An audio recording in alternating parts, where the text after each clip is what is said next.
Bahkan saya saja yang tinggal di Cot Keeng merasa malu dan tersipu-sipu. Ya Allah, begitu burukkah negeri saya? Seolah-olah negeri kita ini peradabannya tertinggal 15 tahun yang lalu. Ini negeri kita. Kami bersyukur bahwa kerugian tidak masuknya tambahan PAD dari iklan rokok sangat-sangat menguntungkan dari sisi pengurangan pengeluaran PAD untuk merawat masyarakat yang sakit akibat dampak rokok. Seorang seperti Sayyidina Umar sangat takut ketika diancam dengan dosa. Mereka tidak perlu diancam dengan KPK, dengan pidana masuk penjara. Mereka tidak khawatir. Mereka hanya takut bila diancam dengan dosa. Anda yang menangkap saya telah melakukan 3 kemaksiatan, Anda akan tobat bagaimana? Kaget Umar. Maka beliau verifikasi.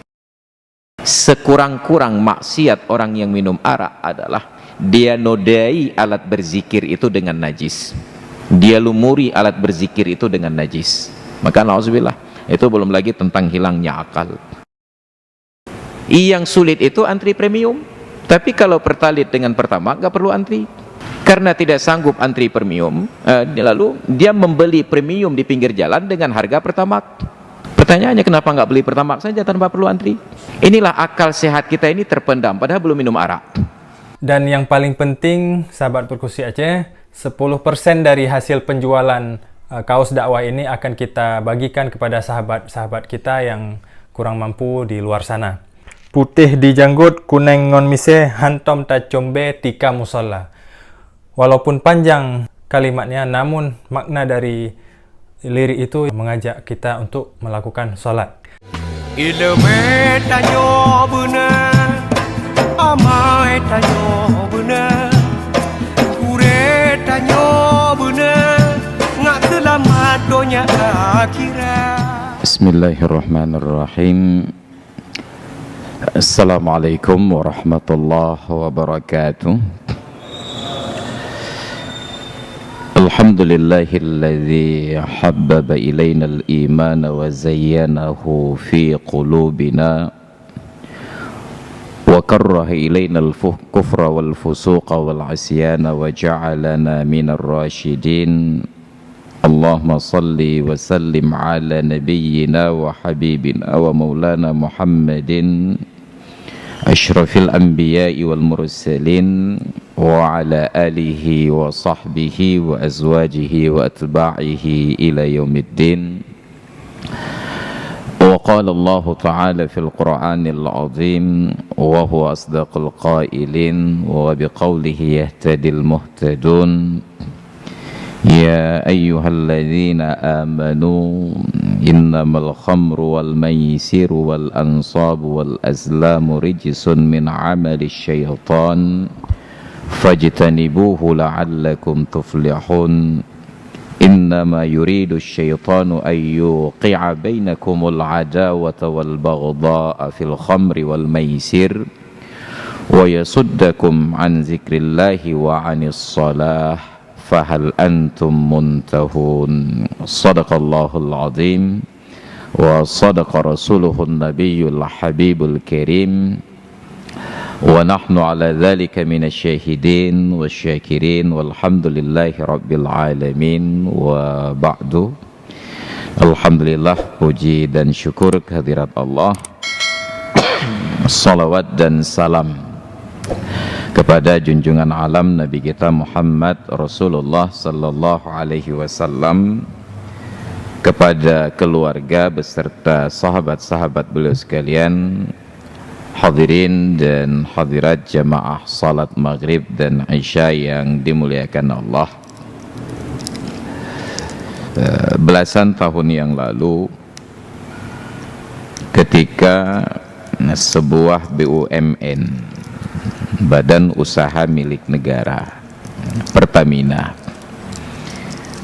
oleh direktur utamanya berencana untuk mengganti logo dari logo yang saat itu bergambar dua ekor kuda laut menjadi logo yang sekarang kita kenal, silut huruf P. Biaya yang harus dibayar oleh BUMN tersebut untuk arsitek yang merancang lambang itu sekitar 2 miliar.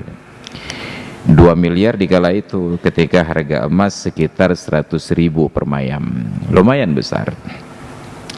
Maka terjadilah kegaduhan di kalangan para pengamat ekonomi. Apa kata mereka? Yang mahal pada persoalan pergantian logo tersebut bukan biaya arsitek yang senilai 2 miliar, karena itu sekali bayar selesai. Tetapi yang jadi masalah adalah dampak ikutannya, efek dominonya, bahwa ketika logo Pertamina itu berubah dengan membayar 2 miliar kepada arsitek yang merancang, maka berikut seluruh lembaga usaha yang terkait dengan Pertamina dan anak usahanya, sampai dari hulu ke hilir ataupun dari hilir ke hulu, wajib mengganti logo tersebut. Maka bayangkan, ada berapa puluh ribu unit SPBU, SPBE yang harus mengganti reklame, mengganti billboard, neon box mereka dari yang sebelumnya kepada model baru. Dan berapa harga untuk setiap unitnya, dan itu dikalkulasi di seluruh Indonesia menjadi puluhan bahkan ratusan miliar. Dan berikut warnanya pun disesuaikan. Lalu berapa banyak mobil tangki SPBU tersebut yang mengangkut bahan bakar dari tangki penampungan ke SPBU yang ada. Dan itu pun ratusan ribu unit harus diganti logonya, dan berapa biayanya itu. Itu yang dihebohkan. Nah, apa maknanya? Artinya orang yang merancang kebijakan di negeri ini, pikirannya itu sederhana sekali. Yang penting hasratnya selesai, masalah dampak yang terjadi berikutnya itu pikirkan masing-masing. Satu. Yang kedua, beberapa tahun yang lalu pula, ketika sedang menonton siaran televisi National Geographic, ada sebuah tayangan yang menarik ketika mengulas tentang seorang wartawan dari televisi tersebut, National Geographic, berkunjung ke Indonesia, turun di Bandara Cengkareng, Soekarno-Hatta. Narasinya itu dimulai dari saat masuk koridor bandara. Apa katanya? Ketika kita datang dan menjejakkan kaki di Indonesia, kita seolah-olah kembali ke waktu 15 tahun yang lalu.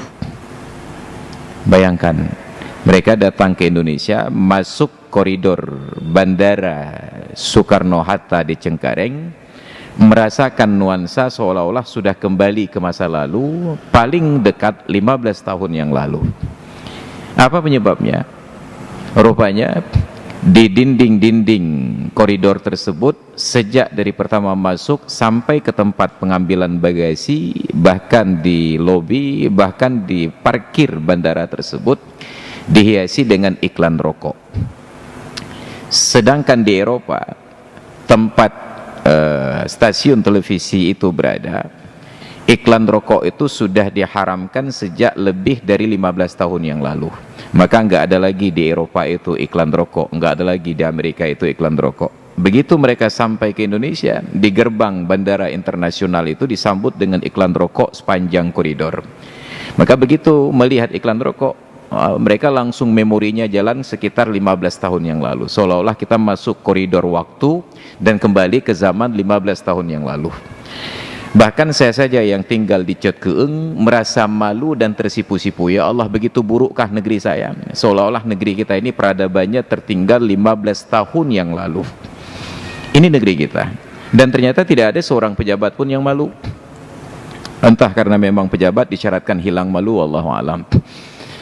Anomalinya, ketika rokok itu memang tidak sehat, berpengaruh untuk pernapasan dan paru-paru, ternyata alat untuk memperbaiki pernapasan dan paru-paru dengan media olahraga di Indonesia tersebut sponsornya adalah perusahaan rokok. Liga Jarum, Liga mukanya menan ke. Rokok yang bermasalah untuk kesehatan menjadi sponsor untuk kegiatan kesehatan. anomali. Ini sama seperti ceramah maulid sponsornya bank konvensional. Kita berbicara tentang riba, yang jadi sponsornya adalah produsen riba. Makanya dulu ketika kota Banda Aceh akan merehab Tugu Simpang 5 Jembutabe, Simpang 5, dalam rancangannya itu di Tugu tersebut akan ada Asmaul Husna, ukiran-ukiran Asmaul Husna untuk dibaca. Tapi masalahnya yang jadi sponsor untuk pembangunan Tugu tersebut adalah bank konvensional, Bukopin. Maka akhirnya terasa bertentangan ketika sebuah bank konvensional menjadi sponsor untuk kalimat-kalimat tauhid dan la ilaha illallah. Akhirnya ditukarlah ide kreatif tersebut menjadi hanya pintu Aceh saja. Itu yang terjadi. Nah, demikian pula yang berkembang di zaman kita sekarang ini. Dalam 2 hari terakhir, pemerintah hanya berpikir untuk melegalisasi penjualan miras, produksi miras di 3 provinsi di Indonesia, di Papua, di NTT, dengan di Bali. Papua resmi menolak, pemerintahnya, bahkan gubernurnya mengancam, kalau ada pabrik miras di sini saya bakar. Ini gubernur yang paling radikal ini. NTT diam-diam saja. Bali berbahagia secara resmi, gubernurnya bersukacita. Untung tidak terucap alhamdulillah. Mereka bersukacita. Apa masalahnya? Oke lah, bahwa itu menjadi sebuah komitmen pemerintah bahwa tidak akan berkembang penjualan miras dan produk miras itu ke provinsi selain dari 3 provinsi itu. Kita anggaplah demikian kasusnya. Tapi pertanyaannya, bukankah setiap investor ketika membuka sebuah usaha, investasi, pabrik, mereka berharap bahwa produknya itu akan laku dalam jumlah yang fantastis. Dan cara yang paling mudah untuk produknya itu dikenal dan laku adalah dengan mengiklankan di media. Dan bukankah media yang paling mudah untuk dijangkau itu adalah media televisi? Dan mereka akan pasang iklan itu di televisi nasional yang paling keren. Masalahnya, tayangan iklan di televisi tersebut tidak hanya di 3 provinsi ini, akan menjangkau seluruh daerah. Lalu mereka akan pasang iklan di situs-situs internet yang populer. Oke lah, televisi barangkali iklannya bisa dibatasi, bahwa iklan ini hanya berlaku di daerah ini. Lalu siapa yang akan membatasi situs internet? Dan kita tidak melihat ada itikat baik dari pemerintah terkait dengan internet ini. Bahkan ketika masyarakat larut di dalam persoalan judi domino, judi game online tersebut, masalahnya bisa selesai kalau pemerintah punya itikat baik, situs-situs game itu diblokir, selesai. Tapi mereka sedang menikmati melihat bagaimana angka perceraian meningkat tinggi karena biaya rumah tangga di tangan suami lebih banyak dihabiskan untuk membeli chip daripada membiayai anak dan istri. Terjadi gugatan cerai. Pemerintah sedang menikmati proses itu. Bagaimana indahnya negeri ini ketika gugatan cerai meningkat. Buktinya, tidak ada usaha serius untuk memberantas. Dulu kita ribut tentang situs porno bisa diblokir. Nah, kenapa ini tidak bisa diblokir? Nauzubillah. Maka itu pula yang terjadi. Akan berkembanglah iklan-iklan miras tersebut di santero negeri. Mereka boleh saja berdalih, kami tidak sedang mengiklankan miras untuk Aceh. Kami mengiklankan miras ini untuk 3 provinsi tersebut. Masalahnya kenapa orang Aceh tidak ganti channel ketika sedang diiklankan miras? Itu logika yang akan dibangun nantinya. Maka na'udzubillah, summa na'udzubillah. Oleh karena itulah sepakat semua ajaran agama samawi, terlepas bukan hanya Islam, apapun agama, bahkan agama budaya, menganggap bahwa arak itu menjadi sesuatu musuh peradaban dan musuh kehidupan. Orang tidak akan maju dengan miras. Nah, tapi pemerintah kalap ketika berpikir tentang investasi, asal masuk uang, apapun diiklankan silahkan, apapun produk silahkan. Padahal kalkulasi ekonominya, dampak ekonomi dari miras tersebut lebih dahsyat dibandingkan keuntungan ekonominya. Jangankan miras, rokok saja.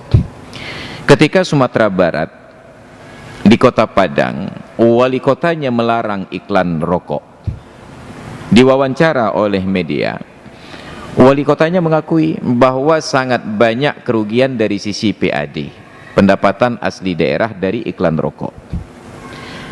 Tetapi kami bersyukur bahwa kerugian tidak masuknya tambahan PAD dari iklan rokok sangat-sangat menguntungkan dari sisi pengurangan pengeluaran PAD untuk merawat masyarakat yang sakit akibat dampak rokok. Keuntungan karena tidak diiklankan rokok lebih tinggi daripada keuntungan yang masuk dari biaya iklan rokok. Itu bahasa dari wali kota Padang. Cuma di Aceh tidak serupa dengan Padang, karena di Aceh hanya ada beberapa Padang, ada Padang Tiji, Padang Serahid, dan Padang yang lain. Maka di Aceh tetap diiklankan rokok. Bahkan perusahaan-perusahaan rokok itu buka kantor cabang di Aceh. Haji Muhammad Sampurna buka cabang di Aceh, di Lungbata. Mereka buka cabang, saking tingginya penjualan rokok di Aceh. Kenapa? Karena dicontohkan oleh orang-orang yang baik di negeri ini untuk merokok. Mohon maaf, guru-guru kita, para ustadz yang merokok itu tidak merasa berdosa ketika dengan gampangnya mempraktekkan itu di ruang publik. Padahal secara adab saja kita diajarkan etika oleh Islam, akhlak bukan etika. Ada hal-hal yang baik bila dilakukan sambil duduk, tetapi dipandang buruk apabila dilakukan sambil berdiri, apalagi sambil jalan-jalan. Minum baik sambil duduk, maka tidak ada yang menggugat saya minum ini, bismillah. Tidak ada yang menggugat, karena saya lakukan sambil duduk. Tapi bayangkan saya berdiri, ambil gelas lalu saya sedut, saya minum. Pasti dalam hati bapak dan ibu akan berbicara, nyan model Ustaz, jadi terang dong. Itu belum lagi kalau saya minum sambil jalan-jalan. Padahal minum ini sambil duduk bagus, makan sambil duduk bagus. Tiba-tiba bapak-bapak melihat saya sambil jalan, makan jagung, makan kacang. Hal yang baik sambil duduk dilakukan sambil jalan, sambil berdiri dipandang buruk. Sedangkan merokok sambil duduk pun sudah buruk. Tapi tidak ada yang memandang negatif kepada guru, ustadz, kiai yang merokok sambil jalan. Seolah-olah tertanam di alam bawah sadar kita, Anda akan baik-baik saja. Maka na'udzubillah. Makanya Imam Ibn Nuhas dalam kitab beliau Tanbihul Ghafilin an A'malil Jahilin menyatakan, perbuatan makruh itu hanya dihukumkan makruh apabila yang melakukannya orang awam. Tetapi ketika yang mempraktikkan perbuatan makruh itu seorang panutan, tokoh, bahasa kerennya public figure, yang mempunyai ikutan, maka itu berubah menjadi dosa, haram. Kenapa? Karena praktik dan perbuatan mereka itu menjadi sebuah dalil dan pembenaran. Kita anggap saja merokok itu makruh. Saya sampaikan dalam majelis seperti ini, bapak-bapak dan ibu-ibu sekalian, merokok itu hukumnya makruh. Tentu ahli hisab akan memberontak. Mereka akan menggugat nanti pada sesi tanya jawab. Ustaz, Anda katakan merokok makruh? Iya, saya katakan. Saya mau tanya Ustaz, lebih alim mana Anda dengan Abu Fulan? Gitu pertanyaannya. Tentu saya akan menjawab, tentulah beliau lebih alim dari saya, karena saya belum lahir beliau sudah jadi orang alim. Begitu Ustaz? Iya. Abu Fulan saja yang jauh lebih alim dari Anda dan jauh lebih dahulu alim daripada kelahiran Anda tetap merokok. Kenapa Anda katakan merokok itu makruh? Selesai saya. Perbuatan orang alim itu menjadi dalil pembenaran bagi orang awam. Maka ketika seorang alim yang jadi panutan ini melakukan praktek makruh di ruang publik, itu dihukumkan haram. Kenapa? Praktek mereka akan dicontoh, diikuti oleh murid-murid dan pengikutnya. Maka hati-hati. Ini menjadi sebuah persoalan. Itu baru pada perkara rokok. Belum lagi ketika beranjak pada persoalan tentang miras ini tadi. Nah, maka di masa lalu Sayyidina Umar bin Khattab suatu malam sebagaimana tradisi beliau yang tidak akan tidur di waktu malam sebelum memastikan rakyatnya sudah bisa tidur dan istirahat. Andai kata Sayyidina Umar menjadi wali kota Banda Aceh sekarang, 3 hari meninggal beliau karena warganya nggak tidur-tidur. Nah, ketika beliau sedang berjalan, tiba-tiba dari satu lorong, dari satu rumah terdengar suara-suara aneh. Kepekaan beliau sebagai seorang alim, sebagai seorang sahabat, sebagai seorang pendekar, mencurigai ada sesuatu yang ganjil. Maka dengan mengendap-endap beliau berjalan mendekat sampai di rumah yang dituju. Beliau mencari celah untuk mengintip ke dalam.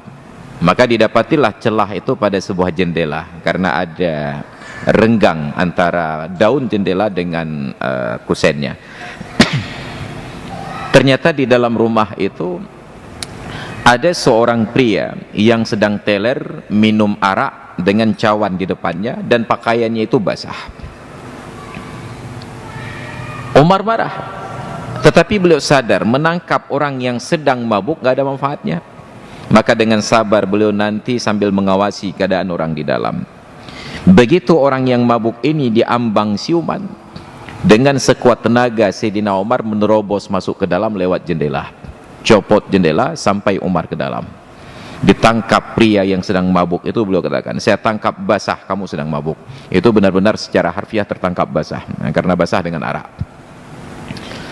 Bayangkan orang yang sedang berbuat maksiat minum arak ini ditangkap oleh seorang presiden segagah Sayyidina Umar, yang bahkan jin pun takut berpapasan dengan beliau.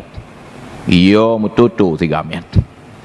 Tapi begitu rasa terkejutnya hilang, kesadarannya datang, dia katakan, ya Amirul Mukminin, in asaitullaha faqad akhfaitu fatubtul ana. Kalaupun saya berbuat maksiat kepada Allah, maka kemaksiatan ini telah aku rahasiakan. Saya tidak minum arak di warung kopi, saya tidak minum arak di jalan, saya tidak minum arak di pekarangan. Saya masuk ke dalam, tutup pintu, kunci jendela, dan saya minum arak. Saya sudah merahasiakan kemaksiatan ini, dan sekarang saya taubat kepada Allah. Allah menjamin orang yang berbuat maksiat sembunyi-sembunyi, Allah akan tutupi aibnya dan Allah ampuni. Kullu ummati mu'afa, kata Rasulullah, setiap umatku itu dimaafkan, illal mujahirina, kecuali orang-orang yang pamer, kemaksiatannya itu dipertontonkan. Orang ini bersembunyi, tidak mempertontonkan.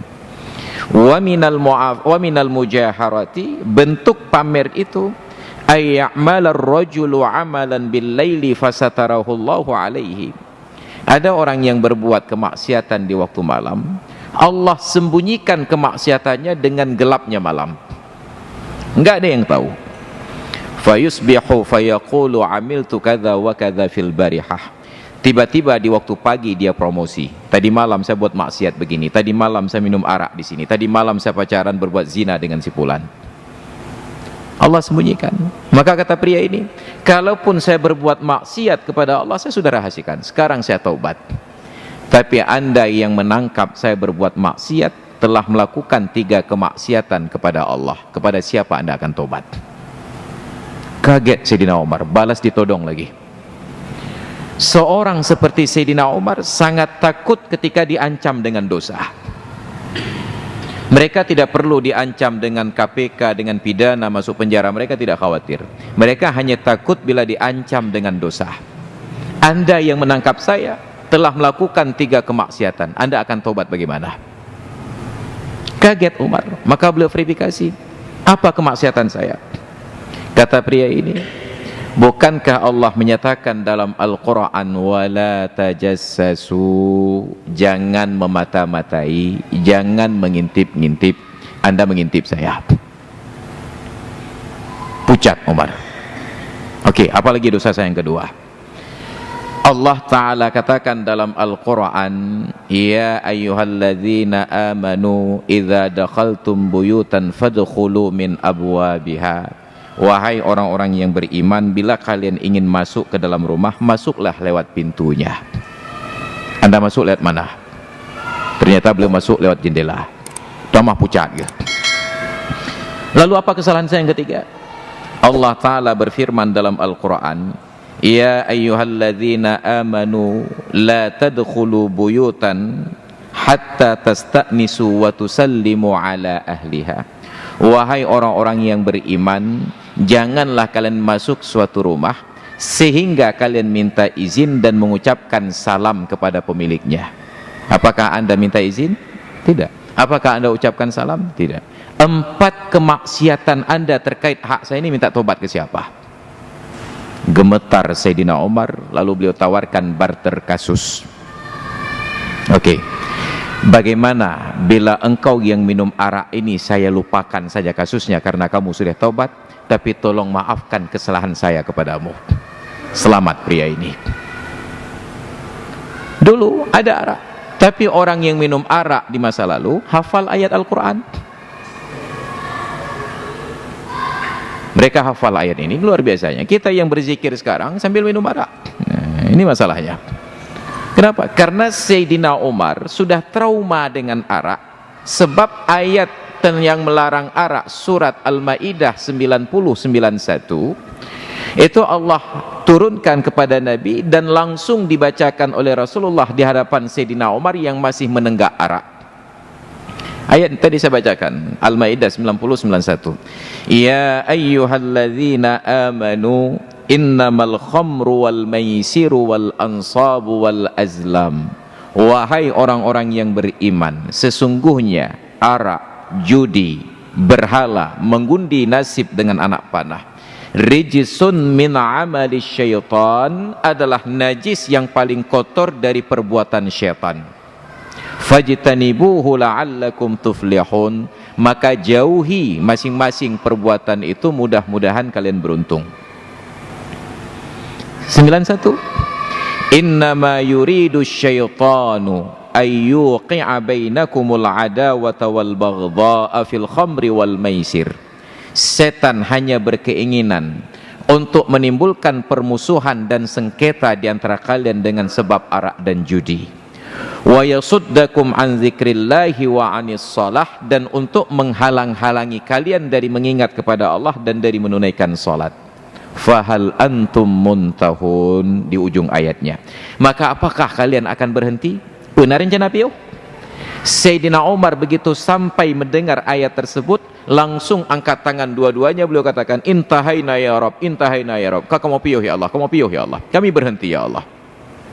Maka Umar sangat trauma dengan ayat arak. Begitu melihat orang arak, langsung kemurkaan beliau itu ke ubun-ubun. Tapi karena beliau juga melakukan kesalahan, lupa tentang adab etika masuk rumah orang, saking marahnya kepada orang yang minum arak, sampai beliau harus barter kasus. Maka dimaafkan orang yang minum arak ini. Tapi apa yang terjadi? Ini Sayyidina Umar bin Khattab di masa lalu. Sedangkan Umar bin Khattab di masa sekarang menganjurkan untuk legalisasi arak. Tidakkah orang-orang yang melabalkan nama Umar bin Khattab kepada sembarangan orang itu merasa berdosa dan bersalah? Baju-baju kali Umar bin Khattab. Padahal Umar bin Khattab itu badannya gagah, nggak kurus. Pemikirannya cerdas, nggak lambat. Dan beliau itu sangat berwibawa, tidak dijadikan sebagai lelucon. Ini persoalan kita.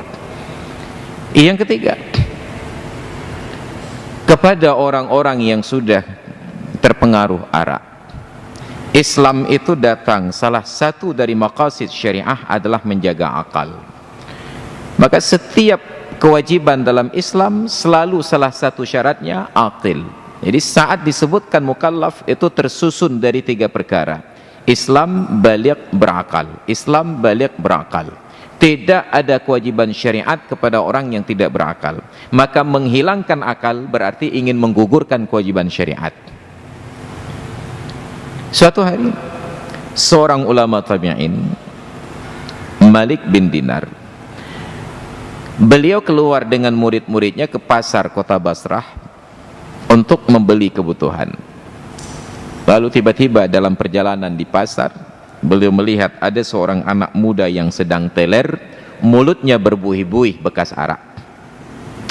Beliau datang mendekat ke anak muda tersebut karena mencurigai gerakan-gerakan bibirnya. Beliau dekatkan telinganya dengan menjaga jarak. Nah, bukan karena corona, tapi karena najis arak itu. Beliau jaga jarak. Alangkah terkejutnya beliau mendengar suara yang meluncur dari mulut yang bernajis itu. Maka dengan sabar beliau minta muridnya untuk memandu anak muda yang mabuk itu datang ke tempat air.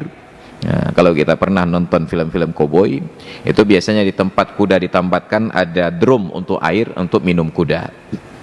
Beliau dekatkan ke tempat air, beliau bersihkan mulutnya, beliau basuh bajunya. Sambil melakukan pekerjaan itu, murid yang diajak membantu beliau bertanya, "Tuan Guru, untuk apa Anda habiskan waktu dan tenaga mengurus pemuda mabuk ini?" Dengan sabar pula beliau menjawab, "La tasma'u minhuma asma'." Engkau bertanya demikian karena engkau tidak mendengar darinya apa yang aku dengar. Maka setelah selesai dibersihkan, dikembalikan ke tempatnya yang tadi, didudukkan. Murid ini penasaran, "Apa yang Anda dengar wahai Tuan Guru?" Apa kata gurunya? "Saya dengar dari mulutnya yang berbuih dengan arak tersebut kalimat Allah, Allah, Allah. Sambil mabuk dia berzikir. Karena saya tidak ikhlas kalimat Allah yang suci keluar dari mulut yang bernajis, maka saya bersihkan mulut pemuda ini bukan karena dia, tapi karena kalimat yang keluar ke masjid kota Basrah untuk menunaikan salat tahajud sambil menunggu waktu subuh. Begitu sampai di masjid, beliau terheran-heran. Ada seorang yang sudah mendahului beliau berada di tempat beliau biasanya i'tikaf dan tahajud. Maka dengan penasaran beliau mendekat dan ingin mengetahui siapa pemuda menjadi sahabat tahajud beliau di malam itu.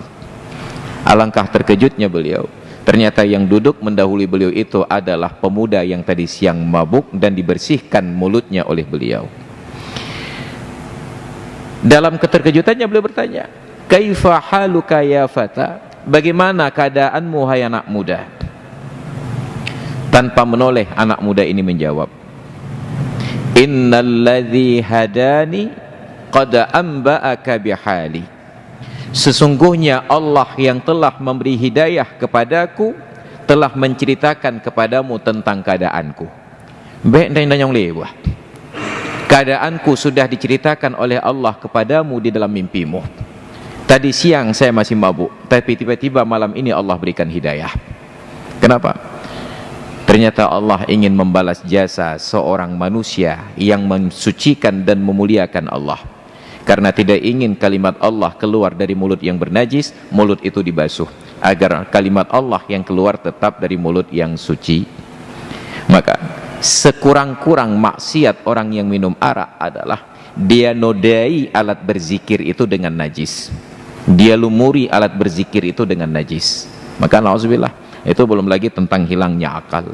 Makanya hari ini kita berduka, negeri yang diperjuangkan dengan tumpahan darah dan lepasnya nyawa para syuhada umat Islam di masa lalu, negeri yang dihuni oleh lebih 80% penduduknya beragama Islam, tapi di negeri ini umat Islam tidak dihargai.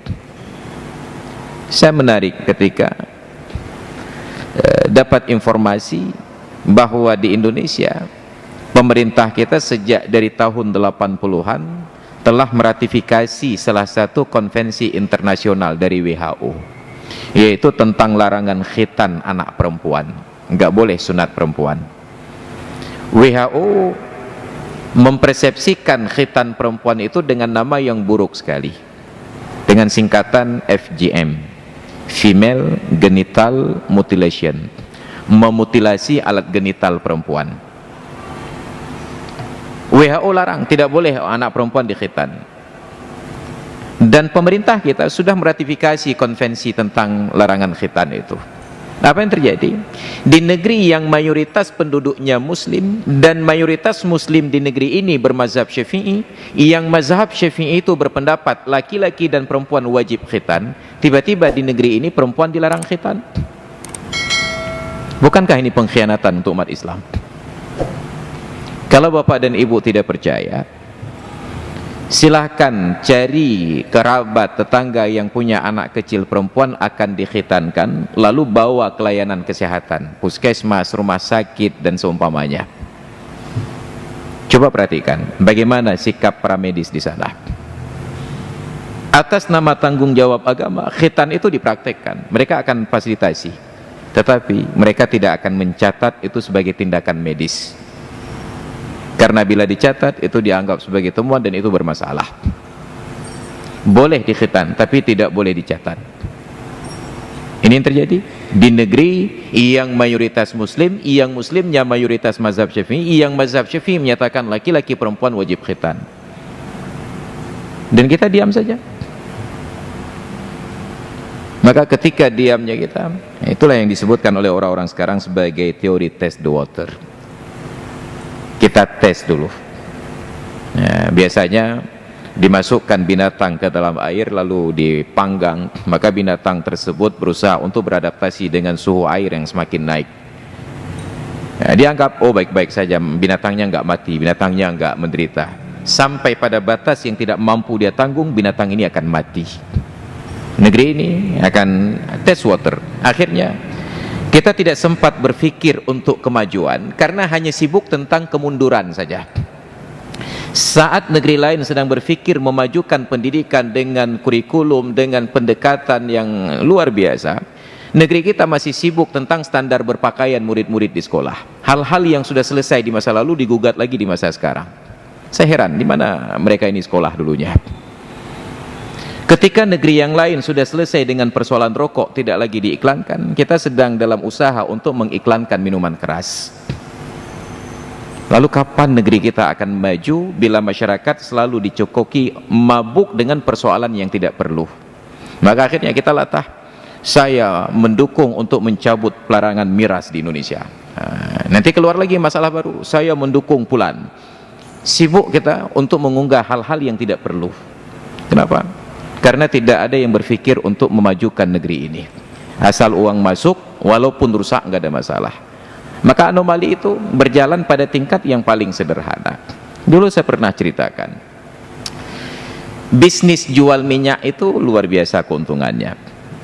Bayangkan jual bahan bakar premium di pinggir jalan yang harganya di SPBU mungkin sekitar 6.400, 6.500, dijual di pinggir jalan itu berapa? 6.000, 7.000, lebih kurang 7.000. Nah, luar biasa. Tetapi potensi kerugiannya pun luar biasa. Tetap teorinya high risk, high return. Ketika tinggi resiko, keuntungannya juga tinggi. Apa yang terjadi? Ada banyak kasus kebakaran terjadi, bahkan tidak jarang menghilangkan nyawa karena disebabkan jualan minyak di pinggir jalan. BUMN Pertamina ketika membuka izin untuk SPBU, maka syaratnya sangat ketat. Jaraknya dari lokasi perumahan sekian jauh, kemudian tangki di dalam tanah sekian meter, ketebalan tangki sekian milimeter, kemudian dilapisi dengan pulan, harus ada praktek keselamatan, semua dijaga. Pertanyaannya, yang jualan minyak eceran di pinggir jalan itu, tangkinya itu berapa milimeter dan bahannya apa? Tangkinya plastik, padahal plastik itu sendiri bahan bakar.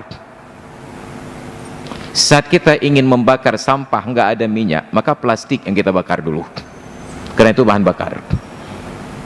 Banyak kasus kecelakaan yang saya tahu pertama kali ketika pulang ke Aceh dulu, sebelum saya berangkat ke Mesir. Di kota Madia Cot Keeng itu ada seorang anak muda, dulu belum jadi kota Madia karena saya belum pulang sana. Ada seorang anak muda dan itu sangat diapresiasi orang kampung karena kebaikannya. Dia usahanya jualan bahan bakar minyak di kios. Dia punya 1 unit mobil pickup.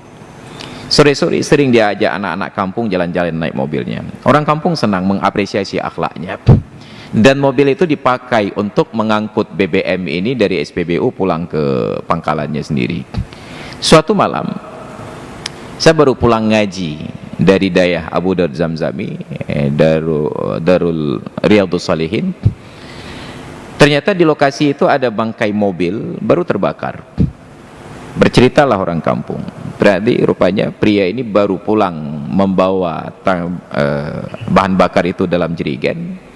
Ternyata ada percikan api dari bawah mesin, dari akinya. Melihat ada percikan api, dia berhenti tepat di simpang Cot Prabu yang menuju ke kota Cot Keeng itu.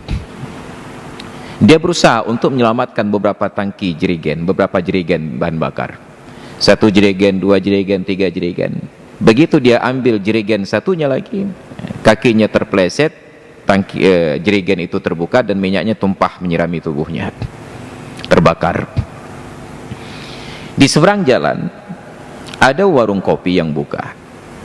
Dia mencoba untuk memadamkan api dengan masuk ke dalam parit sawah, tapi ternyata sedang kering. Maka dia bangun lagi mencoba lari ke dalam kedai itu untuk mencari air. Yang punya warung melarang, takut kedainya terbakar. Maka akhirnya terbakarlah, datang orang untuk memadamkan api dengan kain basah. Dibawa ke rumah sakit Zainul Abidin dengan status 80% tubuhnya sudah matang. 80% tubuhnya matang. Orang kampung yang datang menjenguk sampai rata-rata berucap, ada bekabihumu lebih mengadakan. Daripada melihat dia hidup dengan penderitaan itu, lebih baik meninggal saja. Dan berapa banyak kasus-kasus itu terulang. Ini dari sisi pedagangnya. Dari sisi kita yang membelinya, saat ditanya, kenapa tidak beli bahan bakar di SPBU saja? Haik dan antri tengku. Yang sulit itu antri premium. Tapi kalau pertalit dengan Pertamax gak perlu antri. Karena tidak sanggup antri premium, lalu dia membeli premium di pinggir jalan dengan harga Pertamax. Pertanyaannya, kenapa nggak beli Pertamax saja tanpa perlu antri? Inilah akal sehat kita ini terpendam, padahal belum minum arak. Bayangkan kalau nanti kita sudah minum arak. Maka na'udzubillah summa na'udzubillah. Inilah kesehatan dan kewarasan berfikir, inilah yang sangat diapresiasi dan dihargai oleh agama. Maka hadirin sekalian yang dirahmati Allah, ini kondisi kehidupan kita sekarang. Maka menjadi serba salah saat kita berbicara lantang, dianggap sebagai orang yang merusak tatanan kehidupan berbangsa dan bernegara, lalu kita dipidanakan. Nah, maka yang kira-kira berpikir tentang kebaikan sekarang masuk penjara, yang jahat-jahat dalam penjara dibebaskan dengan alasan asimilasi COVID.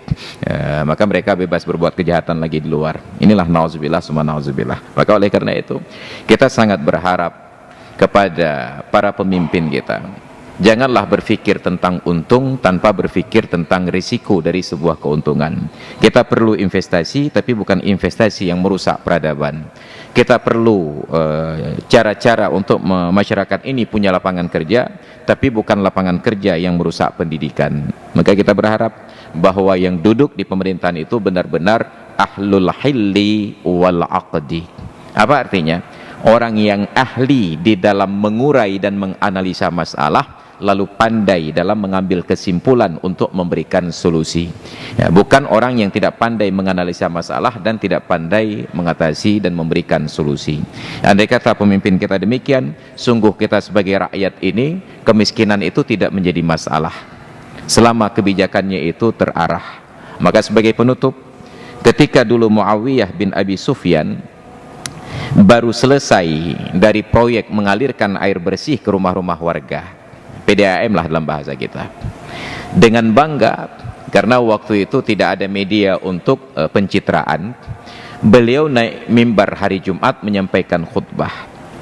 Di antara materi khutbah, beliau mempromosikan tentang proyek yang baru selesai. Alhamdulillah, dengan izin Allah kita telah berhasil mengalirkan air jernih ke rumah-rumah warga.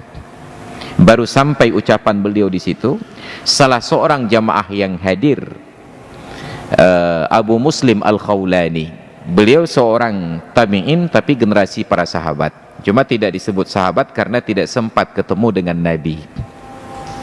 Bangkit berdiri dan menginterupsi. Apa kata beliau? Ya ajiral mu'minin. Ditegur oleh orang di sampingnya, hai, kan ajiral mu'minin, amiral mu'minin. Karena dalam Islam khalifah itu dipanggil amirul mu'minin, pemerintah orang-orang yang mukmin. Tapi beliau salahkan hurufnya menjadi jim, ajiral mu'minin, orang yang terima upah dari orang-orang yang beriman. Diulang lagi, iya ajiral mu'minin. Ditegur lagi, kan ajir, hai, amirul mu'minin. Beliau ulang lagi, iya ajiral mu'minin. Presiden yang sedang khutbah karena terganggu konsentrasinya, lalu interupsi, alah kakak galak-galak roh aja buat. Maka beliau sampaikan tujuannya. nahnu la nubali bikuduratil ma'i fi buyutina madama aqlu ru'asaina safiyatan. Kami tidak persoalkan tentang air yang keruh di rumah kami selama kepala para pemimpin kami itu, selama otak dan akal para pemimpin kami jernih. Kami tidak persoalkan air yang keruh selama otak pemimpin jernih, daripada air yang jernih otak pemimpin keruh. Bayangkan itu disampaikan di hadapan seorang presiden yang sekaligus raja sedang berkuasa. Merah padam wajah Muawiyah. Dia turun dari atas mimbar, keluar dari masjid lalu berwudu. Kembali ke atas mimbar. Yang patut kita apresiasi, dia tidak perintahkan kepada pas pampres untuk menangkap orang ini. Dan naik ke atas mimbar dia katakan, benar, Rasulullah bersabda, al-ghadabu minasyaitan wasyaitanu khuliqa minan nar wa innama tudfa'un naru bil ma' fa idza ghadiba ahadukum falyatawadda. Marah itu datang dari setan. Setan itu Allah ciptakan dari api, dan api hanya dapat dipadamkan dengan air. Maka apabila salah seorang di antara kalian emosinya menggelegak dan marah, hendaklah dia berwudu. Menenangkan diri dengan solusi yang islami, berwudu. Nah, sekarang masalah kita tidak persoalkan tentang negeri yang miskin selama kebijakannya terarah. Tapi yang jadi masalah sekarang, bahkan dalam keadaan kaya pun kita dianggap sebagai provinsi yang termiskin. Kenapa? Karena kebijakannya yang tidak terarah. Maka oleh karena itu hadirin sekalian yang dirahmati Allah, kita berdoa kepada Allah agar pemimpin-pemimpin kita ini diberikan hidayah menjadi orang yang takut kepada Allah dan cinta kepada kita sebagai rakyatnya. Karena doa yang terbaik adalah mendoakan kebaikan untuk para pemimpin, sebab kebaikan mereka akan menjadi kebaikan untuk rakyat, dan keburukan mereka akan berdampak pada keburukan untuk rakyat. Maka hadirin dan hadirat sekalian yang dirahmati Allah, oleh karena itu bila sulit mengawal negeri ini untuk mengharamkan arak, maka mari kita jadikan keluarga kita orang-orang yang benar-benar tidak menyentuh dan tidak berinteraksi dengan arak. Cara paling mudah adalah menjauhkan mereka dari kebiasaan untuk merokok. Karena dari diskusi-diskusi saya dengan kawan-kawan di BNN, Badan Narkotika Nasional, ternyata semua narkoba itu dimulai dari proses merokok. Dan itu sudah saya buktikan dengan kawan-kawan dulunya. Ada kawan-kawan yang perokok, ternyata rokok mereka itu tembakau di dalamnya sudah dibuka dulu, dimasukkan campuran tembakau yang lain sedikit. Bagi yang pemilik rokok, mereka tahu dampaknya. Tapi ketika ada orang lain yang tidak menghisap ganja, minta rokok, maka diberikan rokok yang sudah ada ganja tersebut. Pelan-pelan terakumulasi dan akhirnya kecanduan menghisap ganja. Tapi untuk di Aceh, ganja itu sangat tidak berkelas karena produk lokal. Kita senang yang kualitasnya internasional. Maka kita jual ganja ke Medan, kita impor sabu-sabu ke Aceh. Alhamdulillah. Maka cara paling mudah sekarang untuk ekonomi supaya orang Aceh cepat kaya, izinkan penjualan ganja, tinggal kita anjurkan setiap warga tanam 10 batang ganja di depan rumah. Itu insya Allah semua orang mabuk se-Indonesia akan berkunjung kemari. Dan insya Allah rumah-rumah itu akan laku, kamarnya disewakan, bahkan kandang kerbaunya pun laku disewakan. Karena bagi orang yang teler nggak masalah, makin dalam kandang kerbau makin nikmat. Itu insya Allah ekonomi akan berputar. Maka oleh karena itu mari kita berpikir dengan logis, dengan baik, tetap dengan mengedepankan keridhaan dari Allah Subhanahu wa Ta'ala. Hadirin dan hadirat sekalian yang dirahmati Allah, karena waktu pula sudah berkumandang azan Isya, kita padakan kajian sampai di sini. Terima kasih untuk seluruh sahabat Perkusi Aceh yang sudah berkontribusi membeli kaos ini. Semoga berhikmah bagi kita bersama dan orang-orang di sekitar kita. Demikian, wassalamualaikum warahmatullahi wabarakatuh. Putih di janggut, kuning-kuning orang mise, hantom tak combe di kamu salah. Putih di janggut, kuning orang mise, hantom tak combe di kamu salah. Lale, lale, lale. Tanyo